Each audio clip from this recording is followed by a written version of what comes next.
Good morning, everybody. I'm Carmine Cicalese. I'm with the Board of Directors of the Military Cyber Professionals Association, and I would like to welcome everybody to the AUSA Cyber Pavilion 2017.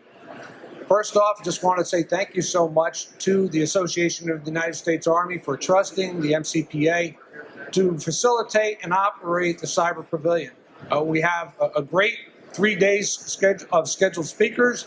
We have some wonderful cyber vendors and solutions available out in the pavilion.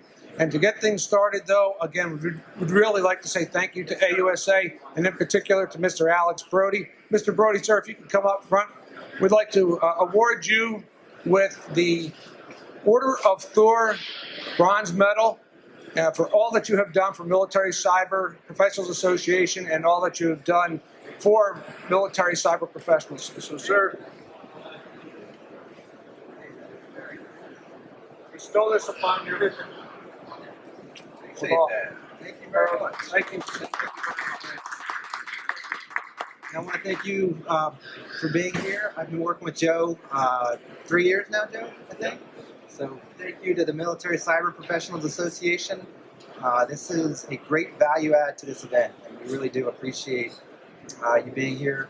We have a lot of new things at the AUSA annual meeting this year, and this Speaker's Corner is one of them. And I think it's jam-packed with presentations and great speakers the entire time, and that's through the good work of Joe and Carmen and Paul that this is all possible. So we really appreciate you doing this. We appreciate your support of AUSA, and we look forward to a great event.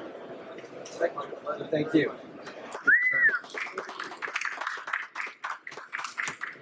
Okay, next please. So, as I said, we couldn't make this happen without AUSA trusting us, but we also couldn't make it without the help of our great supporters and participants. So, at the top, Accenture, Palo Alto, Sky High, and Adobe. This wouldn't be possible without their contributions, and we are very, very thankful to them for this. And then also, we have also some other significant contributions from many other organizations that are either representing themselves out in the booths or providing speakers. Again, some wonderful partners that are making this a real success, and we keep growing every year. So here's a look at the pavilion, and this is us up there on the top right where we're seated. And if you have the opportunity, please make your way around the pavilion, stop by all the booths, see everybody. You may find people in hidden corners. We'll invite people to come do business in our seating area. It's a great opportunity not just to socialize, but to do business, collaborate, and communicate with each other. And then we have 3 days, again, jam-packed of some terrific speakers. And we've got anywhere from Sergeant Major Redmond and General Fogarty from U.S. Cyber Command. We'll also have General Retired Davis from Palo Alto. General Legier will be also recommending and inviting Accenture to speak and come forward. So we have a great cast here. 3 days full of some wonderful speakers. This is also available online, and we'll keep this posted throughout the day as we rotate through our speakers. So that really brings to conclusion my welcoming to you of opening the Cyber Pavilion. And now I'd like to roll into what I would call the state of the Military Cyber Professionals Association and our opportunity to communicate to our members and our partners and our future members where we are in terms of progressing as an organization. Here's our agenda. Typical agenda, we'll go through the vision and mission statement, and then we'll talk about some of the things we have that we're accomplishing. First off, our vision, and that is fulfilling what the nation needs from cyber professionals. By this time, if you're familiar with the business right now, we're projecting a 2 million person shortfall in jobs in cybersecurity alone.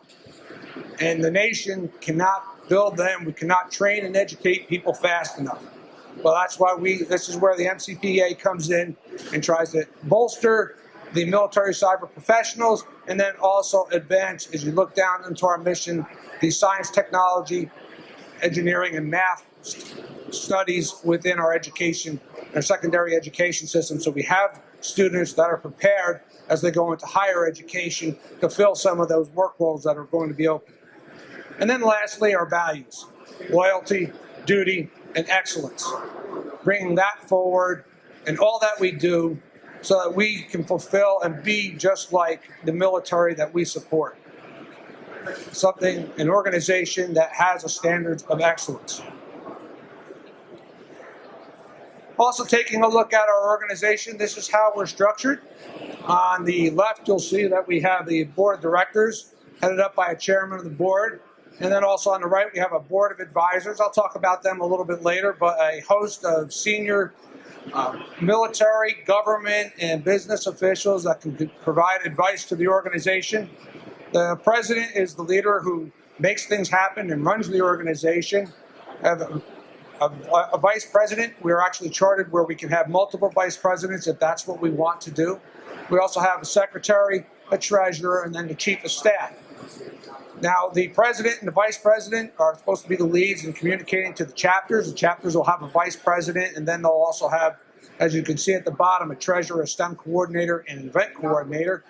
And really trying to build a good, solid chapter model that can be replicated easily time and again. And that this way we're all operating close to the same as possible, and it makes things simple for a chapter and someone who wants to take the energy and organize people in their area to come together. So of course you have a secretary and a treasurer managing correspondence and resources, and then you have the chief of staff that leads our J staff. Now you'll see that the J staff, now we use something that was similar to a military code because we're a military organization and people are comfortable with that. It says ad hoc. What does that mean? It just means it's not codified in the charter that we need to have it. We have the flexibility to have the staff as we choose, and that's what we chose. And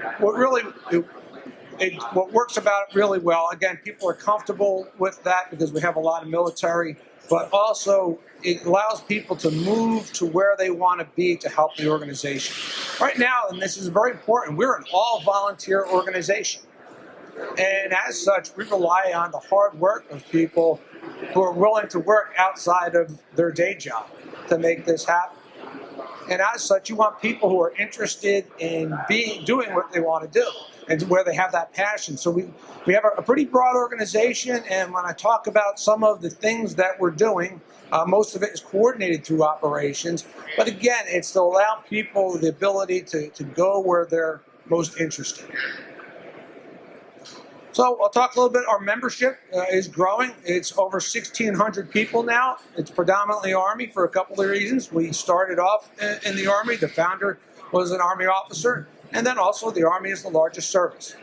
We continue to look to grow in many directions, recognizing, though, that we do want to reach out to the other services and enhance their membership. I just made the Order of Thor presentation. Make it 102. Right? The slide is already outdated. But we use this as a means to recognize those in the community that are continuing to promote the mission and values of the MCPA. Also, members, though, have to come together, and we have many chapters across the continental United States. We also have a few in Europe, and we're also looking to go international as we have an interest from our Australian partners. And this is really, again, important, is to figure out, as the organization moves forward, how do we bring everybody else together? You know, I talked about the membership previously, and we're still Army heavy. But we really want to be a joint organization. We want to be there for everybody. And then we really want to also start to expand and look at our international partners and figure out what's the relationship. Are they going to have their own types of organizations, and we'll have a partnership, or will we be fully international? So we're still trying to work our way through that. Our chapters, though, are really the hub of our STEM activity. And they're the ones that are out there doing the work. And some of these pictures show things like Hack the Arch, Hack the Alamo, enhancing and even bringing Cyber Patriot when possible, a program that's out there for secondary education, and bringing that forward into the education environment in co-sponsorship and collaboration with them so that those students get access to these programs. We also have a cyber magazine. We do produce one hard copy a year, but we're perpetually publishing articles online. And again, it's out there, and this is one of our ways to reach out to the community of professionals so that they have access to what's the latest in Cyber Magazine. There's the 2016 in the upper left, 2015 on the right, and the proposed cover for a proposed cover for 2017. As we move forward, our goal was to have hard copies here. We didn't make that, but we're still going to make at least one hard copy a year, but be predominantly online where the community operates. Here's an example of some of the magazine articles. As you can see, pretty substantial number, and we have a large contribution, and we were also able to track their downloads and their views online, and we're doing very well there. We're also very proud of the Military Cyber Affairs Journal. This is a scholarly journal, and this is actually run and operated by the scholars of the cyber community. And that's where the editor comes from. That's where the publishers come from. That's where the research is done using the military professional military education and universities, civilian universities, government and civilian researchers who have an interest in cybersecurity and are really doing some fantastic work. On the bottom bottom left there, you see a picture of General Retired Hayden reading his personal copy of the Military Cyber Affairs Journal. And then on the right as well, you can see what some of the download statistics are. The green dots are the largest ones, significant concentration of downloads, of course, in the DC area, Britain and Europe, and then also towards the Los Angeles area. And then also the yellow would be the next biggest group, and then the fuchsia or purple would be the next, and then down to the blue. But we have a substantial global recognition. We continue to work this, and we're, again, very proud. This is kind of the step above the Cyber Magazine, if you will. It takes a lot of research, and you need to have credible sources to publish on this. But again, proud of both efforts, and we really think that it's making a difference in the cyber community. People can, others can reference it. Here's an example of some of the journal articles. I want to point out the one midway down in issue 2, the Islamic State's use of online social media by Lisa Baker, an extremely popular article. It was downloaded. Will also be useful later on when John Petrick is going to talk about the aspects of information or influence operations via cyber and why we're not as good at it as some of our adversaries are. We also have a Hammer of Thor, the HOT team, which does capture the flag events. So when you see the abbreviation CTF, and the Hammer of Thor team is out there, and we're participating in events, faring pretty well. Participated in DEF CON, and we continue to work this. Now this is an area where we're really, again, want people of interest who, hey, you want to be part of the team, or you want to lead a team, or you want to create another team. This is where I ask you to get involved with us, take your expertise and knowledge, and help us advance this capability. We really want to put something forward that when the MCPA team comes to town, the others are saying, hey, there's the team to beat. But we're going to keep working that to get there. We're also on social media, Facebook and LinkedIn, and you can see some of the statistics on the right. We continue to grow. And then also on Instagram and Twitter. So we're out there as a means of communicating, getting the word out, and so we can advance the organization and again, be part of that global cyber community. And then most recently, we've stood up a legislative affairs committee. And again, we think that this is also a very important effort because not just to bring forth military cyber, so to speak, to legislative affairs awareness, but to bring our expertise to help shape legislation. More for the country, the nation, for private businesses, for everybody, because we do have active duty, we also have reservists, National Guards, we also have people that are part of the Guard and Reserve. Their day jobs, so to speak, are with private corporations, or they might be somewhere else in government, and then also bring our private partners again so we can be part of that legislative discussion. Where is the nation going in terms of cyberspace and cybersecurity? What can we do to be better?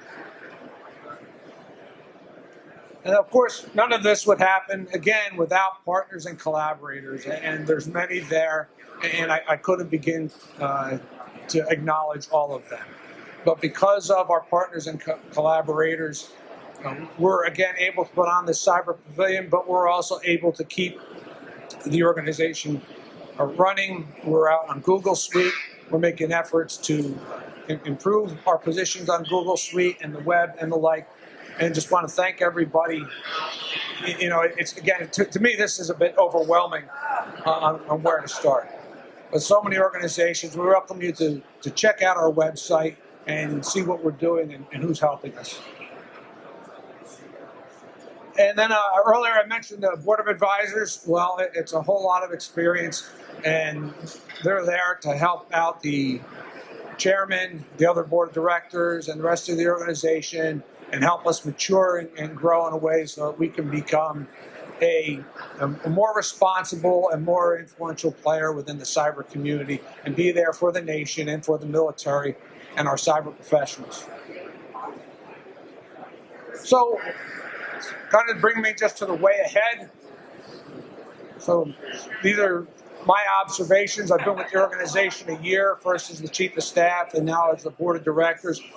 We're undergoing a strategy review. We have a strategy. It's actually only 3 years old, but things change quickly. And starting with that strategic review is to assess, are we pointed in the right direction? And are we assessing this properly? So as we do the strategic review, that's going to drive other changes.